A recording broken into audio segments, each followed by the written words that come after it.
I'm Katia with Lunar Sun Creations, and today we are going to be making a mixed media cover for the Sounds of Winter album with the Ciao Bella paper.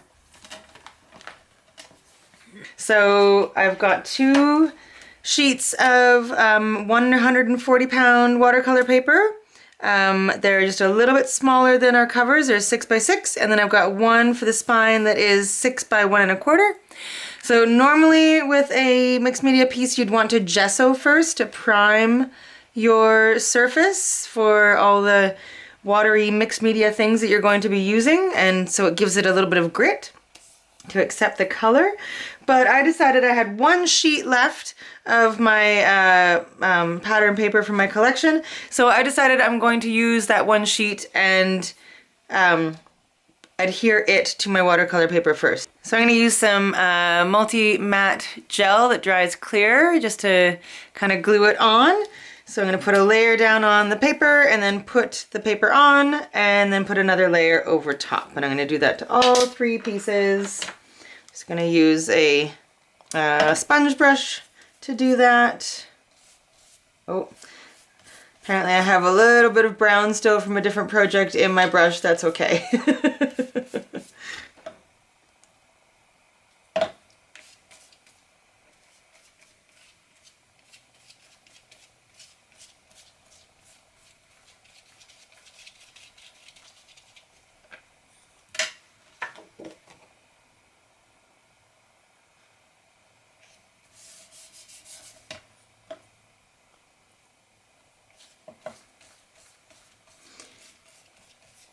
So I put a layer over top as well, just to seal the paper, because if you tried putting a whole bunch of color on this paper without sealing it first, all the water and color and everything would like just seep through to the back, and you wouldn't be able to move the color at all. You would just, it would just kind of sink into the paper exactly where you put it, and that's not what we're going for here. Okay, so I'm going to do it to each of these pieces and then I'm going to let them dry completely. Okay, once that is dry, if you have clear gesso that would work, but now is where you would want to prime your surface if you did add pattern paper. So I've got some white gesso in here, but it's really watered down. I might water it down just a little bit more actually, because I don't want to cover up completely my paper, but I do want to prime the surface for the next steps. So I'm just going to go all over with just a really thin layer of this gesso. And I'm going to dab just a little bit of it off with a paper towel. So I don't want our image to be covered up, but I do want the page to be primed. But I want you to be able to see the image still in the background. This is still a little bit too opaque for me, so I'm going to water it down just a little bit more. Really want it to just be like a whitewash.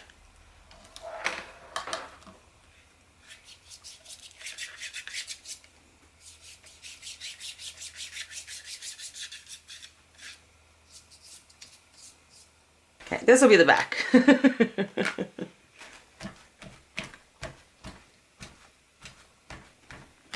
Okay, now we can add some texture with stenciling. So wait, I'm going to let this dry first. I'll clean up my area here. Okay, the next step once this is dry is to add some stenciling with some modeling paste. So I am going to use this big mandala stencil, so I'm just going to use parts of the swirly bits. And I'm going to add some modeling paste with a palette knife here.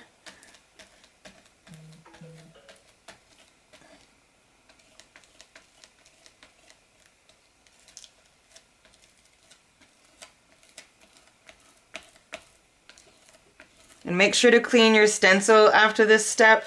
I speak from experience when I tell you that it's really hard to do it afterwards, and it's very frustrating. In the beginning of my art journal, I ruined many a stencil by not cleaning it fast enough, and then everything dries and it's just, oh gosh, it's a nightmare. Okay, once you feel you've got a nice layer on there, you're gonna let that dry completely. I'm gonna do the front cover with this same stencil, just a little bit different spacing, and I'll be using this stencil here for the spine. So carefully lift it up. Perfection. Okay, perfect. I'm gonna do some on the front cover as well. For the front, I'm literally just gonna go around the edges because I've got a focal point that I'm going to put on, so I'm just gonna kind of do some swirls around the edges here. Okay, maybe one swirl down at the bottom. Okay, put the excess paste back in. I'm gonna go clean my stencil and let this dry, and then we can add some color. A little note on the stencils: if you, for some reason, can't clean your stencils right away, you can always have a like a baking sheet or casserole dish or something of hot water nearby, and you can just put them in that for the time being, and that will keep them that will keep the paste from drying out on them. Okay, so once this is dry, it's really important to make sure that it is dry completely. Otherwise you risk smudging all of the stenciling that you just did that is so pretty right now. All right, so here you can add color. You can do this multiple ways: acrylic paint or watercolor or sprays, or there's so many different things. I am going to use infusions, these powdered pigments. So I think I'm just going to use the olive green. I also have an emerald green and a light brown in the Brushos, which is kind of the similar thing. It's also a pigment powder. The cool thing about the infusions is that they have like a walnut kind of crystals in them, so they have these like brown bits, so it creates like a multicolor kind of scenario. Okay, so I'm gonna get these out of the way and work on one at a time. So I'm going to spray my surface with water, and then I'm gonna add some of these crystals. And you barely need any, like these are powerful little suckers.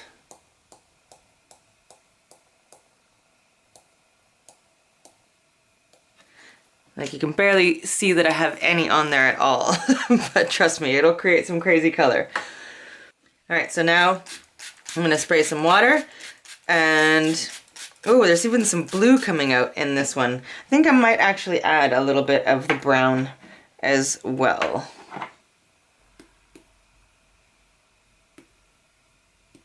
Ooh, that might be too much. All right, well, let's see how we go. Let's add just a little bit more water, and we'll kind of move it around, and it'll go through the stencils all nice.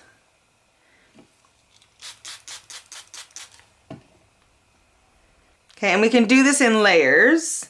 So I think I'm gonna let this one dry and then add just a little bit more color to it. So I'll work on the other two, and I'll let this kind of dry off to the side, and I'll kind of just do this in layers because I want there to be a little bit more color, but I want to do it in stages. So I'm just going to do the same process with the other two pieces. This one had a little bit of blue that I don't know if I want. I might try using some of the emerald green. I wonder if that's going to be too bright. Let's give it a shot, and we'll see what happens.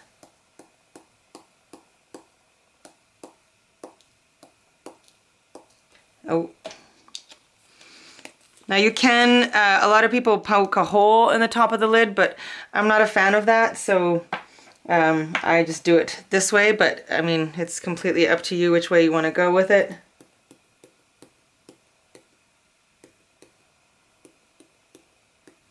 Okay.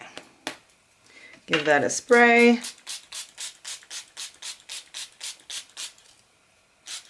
Now if we hadn't sealed our piece, we wouldn't be able to do this with the water. It would just seep into the paper right away, and you wouldn't be able to like move it around. So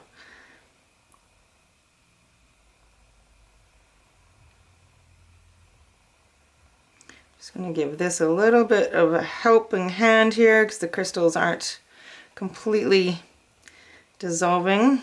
There we go. I'm just gonna move it around, and I think I'm gonna let them dry naturally. I just like the way the colors it forms when you dry it naturally. And then we'll move on to another layer. So this is the second layer, and I'm just really letting the water kind of like pool up, and I'm moving it around a little bit, and then as I dry it, I will kind of move the water around with my blow dryer, and that will get all the darker color into all the creases of the stenciling. All right, so I'm just gonna dry it. I'll put some music on while I'm drying it so you don't have to hear my dryer.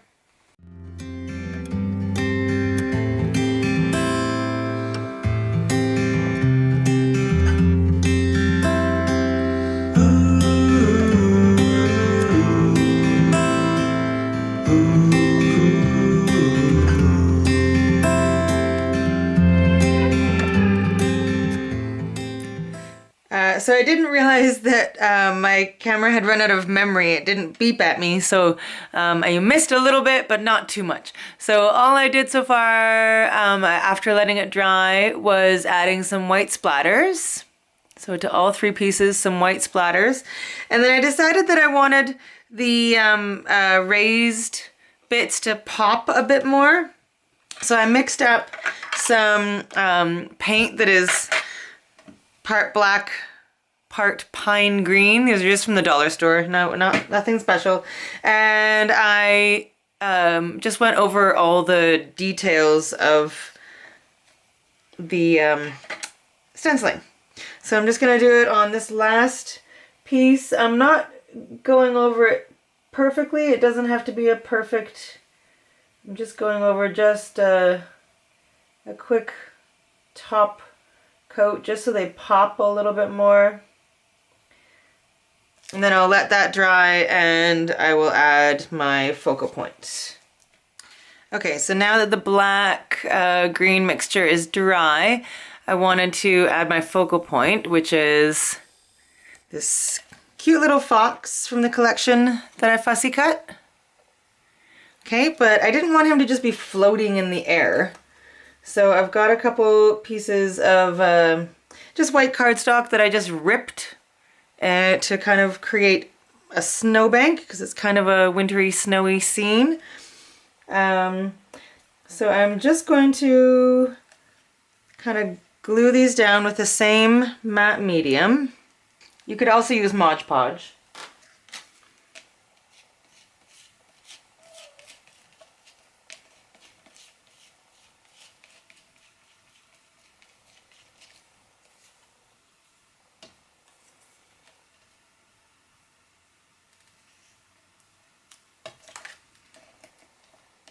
And I kind of want him to sit in the middle between the two snowbanks.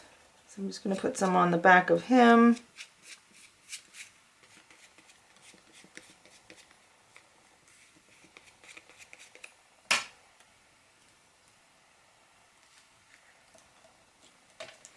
Put my other snowbank on top. Oh, I need to put him down a little bit.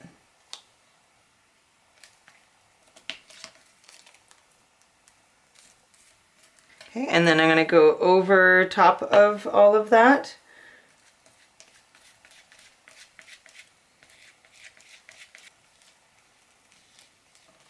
Okay, and I'll let that dry. Okay, and then I had a couple really pretty chipboard pieces from Renee's Bouquet. So I cut one apart and I painted it green. I mixed the green with a little bit of gesso and then painted them. And so I'm going to stick those on as well. I think they might need to be a deeper green. Maybe I'll edge them in a darker green. Okay, I'm going to figure out my placement and then put them on. Okay, so gotta be honest with you, I almost just scrapped this entire project and didn't even finish this video. I dumped an entire bottle of paint all over this whole corner. And I was very frustrated with myself and things were not going well. So I had to walk away, give myself a little minute because I was having a bit of a meltdown because I had also dumped an entire bottle of white on my floor and had to scrub that. So apparently I'm in a very klutzy mood right now. So I was very frustrated, had to walk away. But I'm like, okay, no, find your rainbow. You can fix this. Just, you know, find your positive attitude again. So I took another piece of watercolor paper, kind of cut it to cover the blob of black that was there, and tried to match it here with the same technique we did before. But now it looks kind of funny. So then I cut a whole bunch of kind of poinsettia flowers from a no-name dye that I got from the dollar store. At least I think it was from the dollar store. Anyway, I cut it out of some of my old acrylic pour paintings. So I am going to kind of do a bit of a, you know, floral thing with these. I think I'm gonna put them together with some little brads here. Hi. How you doing? What's up? Yeah?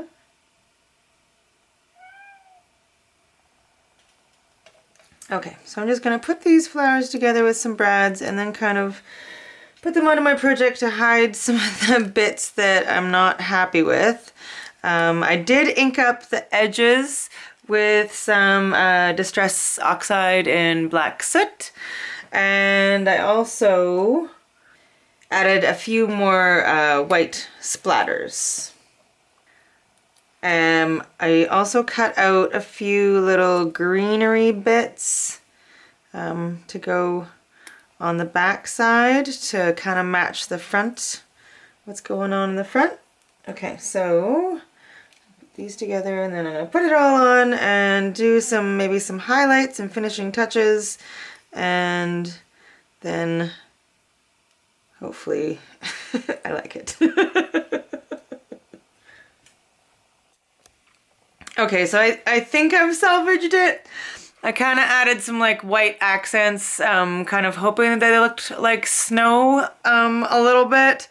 And did some markings on the leaves in hopes that they stand out. They don't really, but it is what it is. Added a few little white gel pen, Posca pen marks here as well.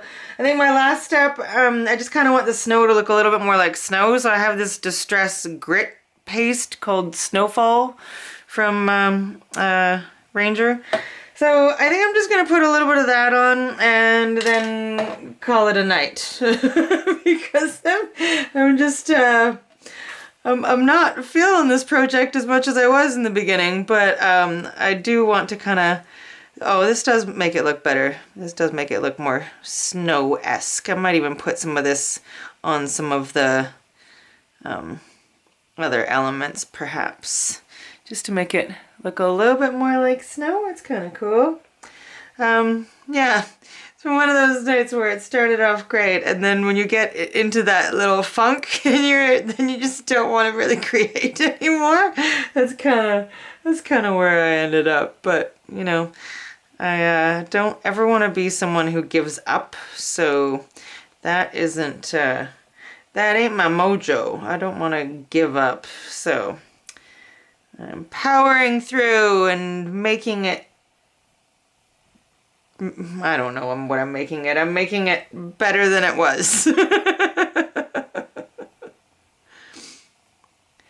I think we're all our own worst critics anyway. Like, you know, there's so many times where I think something is not working out and my my partner will be like, "What are you talking about? It looks fantastic." So yeah, it's definitely one of those things where everyone is their own worst critic.